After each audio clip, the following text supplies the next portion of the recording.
Hi, it's Jeffrey Gurian here for the Happiness Channel. And today I'm going to be talking to you about another aspect of my book, my new book on happiness that recently became a bestseller on Amazon. And it's called Healing Your Heart by Changing Your Mind, a spiritual and humorous approach to achieving happiness. And the topic that I'm going to talk about may not seem that it applies to everyone, but it actually does. I'm going to be talking about stuttering, because I hope you can't tell, but I was a very severe stutterer until I was well into my 20s and beyond. I stuttered so badly that I couldn't even say my name. I could never say Gurian. Stutterers have a really hard time with certain letters, hard G's, hard D's, hard B's, and I hope that if you know somebody who stutters, or there's someone in your family who stutters, that you'll be able to share this with them, because this is about giving hope to people who stutter, because they're not being given the message that they can be helped or that they can better themselves. My parents took me for speech therapy for years, and no one was able to help me. And one day I realized, or I should say I was given the grace to realize, that I didn't stutter when I was alone. If I could go into a room by myself, I could say every single word perfectly. Every word that would give me trouble when I was trying to talk to you, I could say perfectly when I was alone. Which told me that there was really nothing wrong with me, because you can't have a disability based on your location. If a man has a limp, he limps in every room of his house. He can't go into a room and close the door and walk perfectly. It's a true disability. But if you could go into a room by yourself and speak perfectly, fluently, without any hesitation, without any problem at all, then the truth is that there's really nothing wrong with you. And it was something that I created. Came from my head. And the nice thing is that any thought that you create, you can also uncreate. It takes a lot of work. I was very disciplined. I was really, truly obsessed with stopping stuttering. I couldn't face going through my whole life as a stutterer. And there's something called the Serenity Prayer, and it's about acceptance. And the Serenity Prayer, and again, I'm going to backtrack a little, because this book is a spiritual approach to things. It has nothing to do with religion, absolutely nothing. When I say a prayer, it goes like this: grant me the serenity to accept the things I cannot change, the courage to change the things I can, and to me, what's the most important line, and the wisdom to know the difference. The wisdom to know the difference. There are certain things in life that we must accept. Everybody has something about themselves that they would change if they could. Some of those things we just can't change. And acceptance is very important, to accept yourself just the way you are. But there are some things about ourselves that we can change.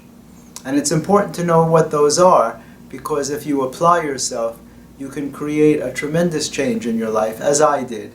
I worked very, very hard to rid myself of what I consider the bondage of stuttering.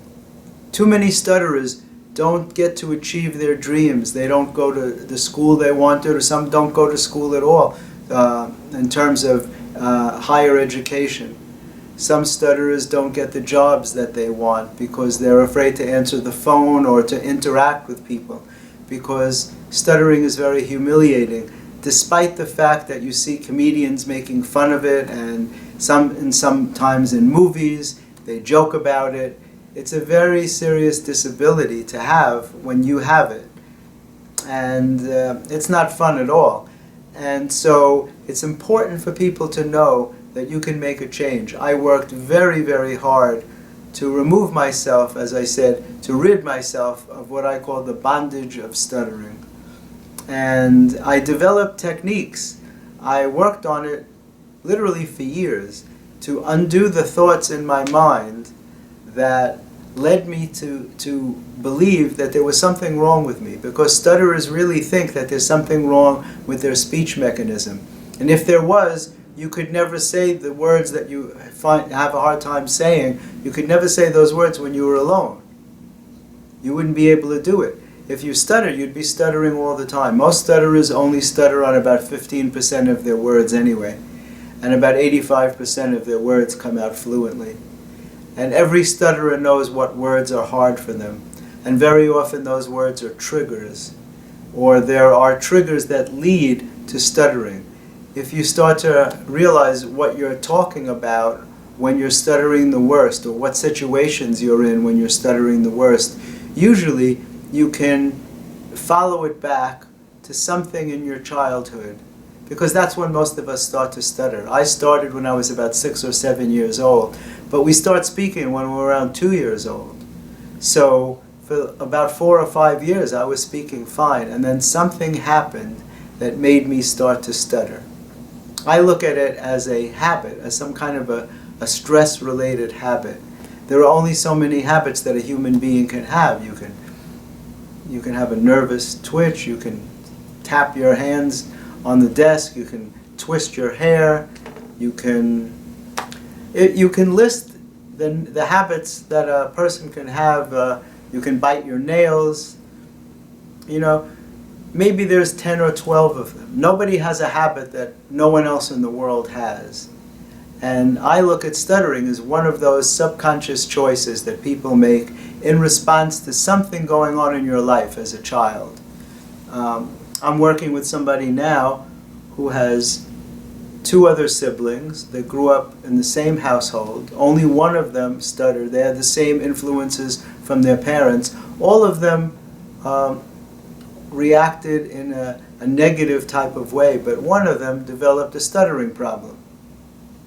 What I say is that it's never important to say that this is 100% what caused my stuttering, but it is important to look at all the possibilities. It's very important to look into your past and examine what your relationships were like with your family, what life was like for you growing up. And talking about things like sensitivity. Most stutterers are very sensitive and very creative people. And they feel things very deeply. And life very often felt like it was overwhelming. The pain of being sensitive can be tremendous, especially when you're growing up. And it can feel like you're much more sensitive than you want to be. Sensitivity turns out to be a great strength, not a weakness. It makes us kinder to people around us. And if the world was more sensitive, I think it would be a happier place. But that being said, when you have this gift that feels like a curse sometimes of being sensitive, it can make your life uncomfortable, especially as a child, and that's how it was for me. And in my own particular case, as I said, I started stuttering about 6 or 7 years old, and it got progressively worse over the years. I remember very clearly in high school being called on, and I stood up at my desk and literally no words came out. I couldn't get anything to come out. And I remember like it was yesterday, and that feeling of redness, that embarrassment, my face turned red and I just stood there until I finally sat down. I'll never forget that. When I went to college, I made myself run for the president of the freshman class, and I went into a very big college. It was a city school in New York City. And it was a feeder school. There was about 7 high schools that came into that college. I only knew kids from my own high school. I couldn't say my name, so I had to have other kids introduce me to kids I didn't know to ask them to vote for me. And I remember very clearly thinking to myself, if I could win this election, I won't have to stutter anymore, because it'll show me that people like me. I guess I had some kind of a feeling that it had something to do with how I felt that people felt about me, whether they liked me or not, whether I felt a part of. Because for some reason I always felt apart from. Even though other people liked me and told me that I was popular, I never really felt it myself. And so I ran for president of the freshman class of this college, and I actually won the election. I was the president of the freshman class, and I still stuttered. And it was a great lesson for me. It taught me that outside validation in life doesn't work. It doesn't matter how many people compliment you and tell you that you're fabulous and talented and wonderful. It matters what you think of yourself. And so I started undertaking this goal of mine to rid myself from stuttering. And I used affirmations a lot. I used techniques like reading out loud, which is very, very important. Because most stutterers, the only time they hear themselves speak is when they're stuttering. And if there's 24 hours in a day, if you sleep for 8 hours, that leaves 16 possible hours for you to stutter. So one of the techniques that I use is to have people read out loud for an hour at a time, which is a tremendous amount of time to read out loud. It's very tiring, but your subconscious mind, which is the part of your mind that created your so-called need to stutter, will tell you that you're too tired, that it's hurting your throat. It'll give you all kinds of reasons why you shouldn't do it, because there's part of your mind that is very afraid that you might stop stuttering. There's the part of your mind that created this need for you to stutter that is in a panic. I remember very clearly, just before I stopped stuttering for good, I was very scared. I was really very nervous because as much as I hated it, stuttering was so much a part of my identity that who would I be if I didn't stutter anymore? How would I show up for the world? People would expect me to stutter. And when you're talking to people who know that you stutter, there's a tendency to stutter for them. You know, and I had to learn to take back the power. There's no one in the world, I don't care how powerful they are, how successful they are, there's no one in the world that I have to stutter for. You know, when I was a kid, I would stutter in front of people who I considered having positions of authority. If I had to talk to a teacher or to a principal or to the owner of a company, I would stutter.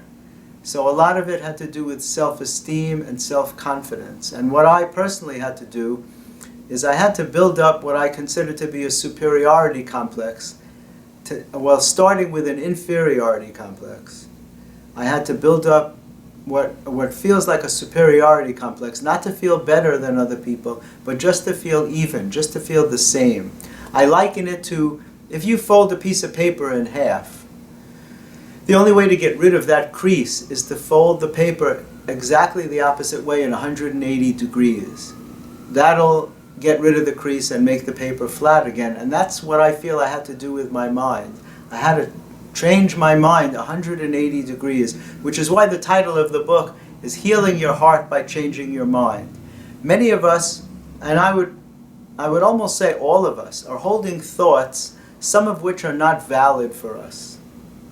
Many of our thoughts are negative about ourselves, and they're thoughts that may have been given to us by strangers, by people who did not have our best interests at heart. Sometimes if you were a kid and you were bullied as a kid, there's a tendency to believe what those bullies said about you. We tend to doubt ourselves, especially sensitive people and creative people. We tend to doubt ourselves. And so again, many of us are holding thoughts that are not valid. And anytime you have to make a decision in your life, you use your thoughts to help you decide what to do. Because who else's thoughts can you use? You use your own thoughts. But if some of your thoughts are not valid, then your decisions may not work out for you. They may not work out the way you want them to. And so it's a very difficult process to examine your thoughts. But that's what I had to do. I had to examine my thoughts in an objective way and see what thoughts I was holding that were negative about myself, but that were not valid. And then I had to go about releasing those thoughts, changing them for positive thoughts about myself, which again is the main part of the process. And what happens is that you literally wind up changing your mind. Again, that's the title of the book, Healing Your Heart. The reason I say healing your heart is because the negative thoughts that we have about ourselves, I refer to them as heart wounds. Anytime someone has lied to you or broke a promise to you or hurt your feelings in some way, broke up with you at the end of a relationship, we carry those things inside of us. And I refer to them as heart wounds. They are wounds to our heart chakra. They're energetic wounds. There's a saying that we learn when we're children: sticks and stones will break your bones, but words will never harm you, which couldn't be further from the truth. It's such a false statement, because All the bruises you got as a child healed up a long time ago. But every single one of us can remember something that someone said to us that hurt our feelings as if it was yesterday, as if it happened yesterday. That's how close it is. And that has to do with cellular memory, which is a very big thing that I work with in dealing with stutterers. And the reason I say that this applies to everybody, because this is not just about stuttering, it's about overcoming obstacles in your life. Every one of us has some kind of obstacles, and some of them can be conquered. Some of them can be changed. For me, it was stuttering. So, again, I worked on myself very hard. I created techniques. I used affirmations, kind of brainwashing myself, using auto-hypnosis, positive statements that I would repeat over and over and over again, hundreds of times a day, to change the way I thought, to erase the old memories, the old uncomfortable, unhealthy thoughts, and replace them with positive thoughts. I use reading out loud a lot because it's important to learn to hear your voice in a fluent way. As I was saying earlier, most stutterers only hear them speak when they're stuttering, which reinforces to them that they're a stutterer. So I have people read out loud in the morning and before they go to bed, so they start their day as a fluent person and they end their day as a fluent person, no matter what happened in between. You could be stuttering all day, and in the beginning you probably will be. It takes quite a bit of time to undo what's been there for so many years. It's not possible to stop stuttering within a few weeks. There are places that advertise that. You can't trick your mind into stopping stuttering. You can only truly stop stuttering when your subconscious mind is ready to allow you to. And that's a very big thing. When you first hear something that makes sense to you, that resonates with you, you learn it in your head first. But when you really learn it is when it gets to your heart. And the trip from your head to your heart is of various lengths. It's different for every person. But until you can internalize the information and really make it part of you, you can't stop stuttering until your mind is ready to allow you to. So basically what we're doing is we're working to convince our subconscious minds that we no longer need to stutter. That it's not necessary. If it ever was a valid choice, it's certainly not a valid choice as an adult.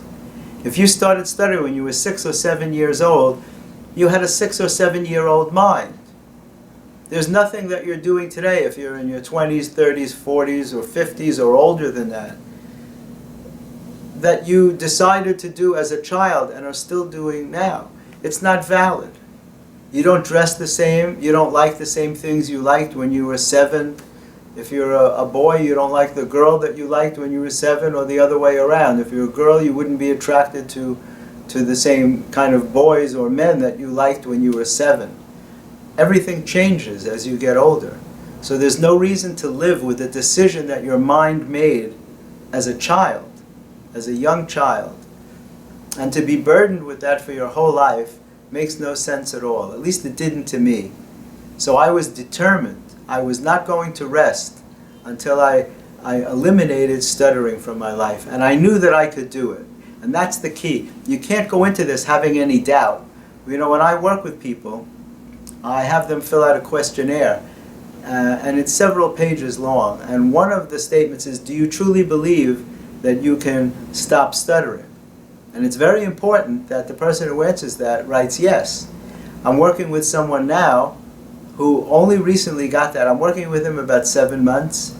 And just recently he said, you know what, it makes sense to me now. I can picture myself not stuttering. Before that I couldn't. I said it, but I couldn't. But now I really can. It's very important that you can visualize yourself not stuttering and that you believe that you can be cured. Some people don't like the word cure. I feel like I was cured. And as you can hear, I've been speaking for quite a while and I haven't stuttered. And I go on the radio, I go on television. Everything I do is about speech. I'm also in the comedy world. I perform, I go up on stage. I confront my fears on a daily basis. Stuttering is also a lot about fear.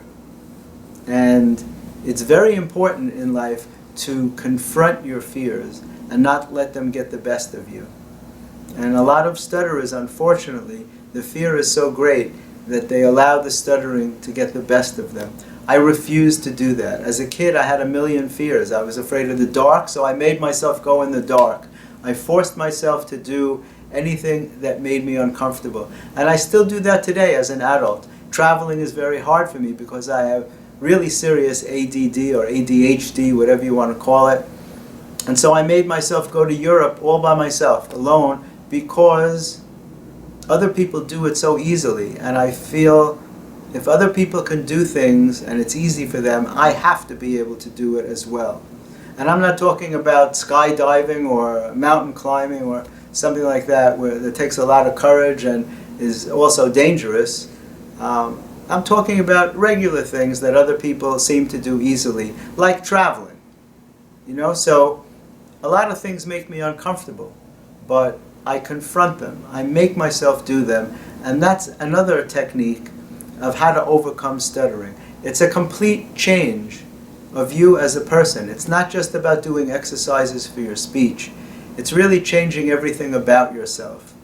And at the end of the process, you become a different person. In the case of stuttering, you become the person you are meant to be who no longer stutters. You'll always feel like an ex-stutterer. You know, I'm in touch with it every day. I think of my voice all the time. I'm grateful every day that I don't stutter. And when I'm on stage or I'm on the radio or doing something on TV and I'm speaking on camera, I'm so aware of my voice. I'm listening to my voice all the time. The sound of it, the speed, the timing of it, every single thing is so important. And so a lot of this is in this new book that I wrote. I wrote a lot about it, again, because it's called Healing Your Heart by Changing Your Mind. Releasing the heart wounds that we accumulate throughout our lives so that we can raise our self-esteem, raise our self-confidence, and allow us to live a life free from stress, to approach a life of happiness, and in my case, to release yourself from the bondage of stuttering. So I hope this has been helpful to some of you. In this country, there's about 3 million people who stutter, so they say. But those 3 million people come into contact with a lot of other people, plus the people in their families. And so I'm hoping that this information will be helpful to someone out there. Because whenever I get the chance, no matter where I am, if it's a radio or TV or I'm being interviewed for something, I always try and talk about stuttering so I can put the information out that there is hope, that you can be helped, that you do not have to go through your entire life as a stutterer. And if I can do it, you can do it, because I didn't do magic. The spiritual aspect says that if one person can do it, other people can do it as well. There's nothing so different about us all that if one person can accomplish something, other people can do it too. So with that, I'm going to sign out. Again, I hope you will check out this book, Healing Your Heart by Changing Your Mind. I'll bring it close to the camera so you can see. It's a meditating dog, a dog in lotus position. It's available on Amazon or Barnes & Noble, in stores near you, I'm sure. And I'd love to hear from you. So if you have any comments, please comment, like, or subscribe to this channel, because it's a new channel and I can use all the support that I can get. And if you want to send an email, well, you can comment or you can send an email to me at jeffrey@jeffreygurian.com. That's it for me. I hope you have a wonderful day, and I wish you lots of happiness. See you soon. Bye-bye.